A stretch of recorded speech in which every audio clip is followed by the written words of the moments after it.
أعوذ بالله من الشيطان الرجيم. بسم الله الرحمن الرحيم. يا أيها المزمل قم الليل إلا قليلا نصفه أو انقص منه قليلا أو زد عليه ورتل القرآن ترتيلا إنا سنلقي عليك قولا ثقيلا إن ناشئة الليل هي أشد وطئا وأقوم قيلا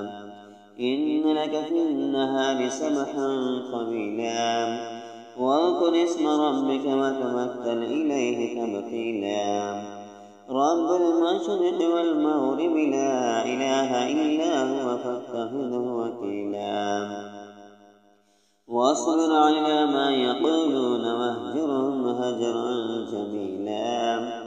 وذرني والمكذبين أولي النعمة ومهلهم قليلا إن لدينا أنكالا وجحيما وطعاما ذا غصة وعذابا أليما يوم ترجف الأرض والجبال وكانت الجبال كثيبا مهيلا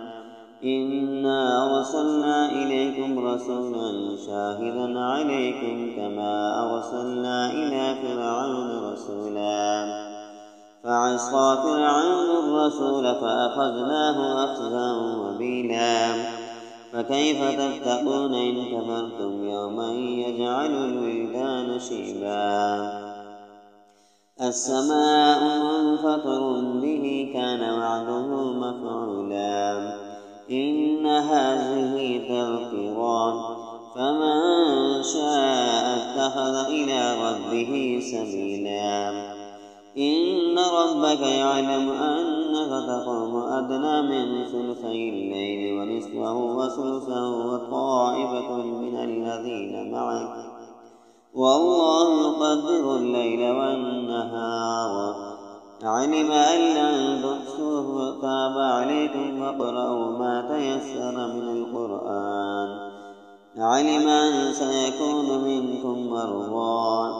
وآخرون يضربون في الأرض يبتغون من فضل الله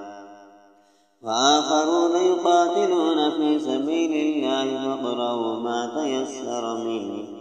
وأقيموا الصلاة وآتوا الزكاة وأقرضوا الله قرضا حسنا وما تقدموا لأنفسكم من خير تجدوه عند الله هو خيرا وأعظم أجرا وأستغفر الله إن الله غفور رحيم. صدق الله العظيم.